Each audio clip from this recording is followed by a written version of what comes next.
Guys, may re-reveal lang ako ngayon. Napansin ko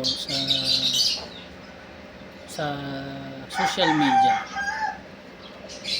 tulad sa akin sa YouTube, nadami na ang aking views, pero kunti lang nagla-likes.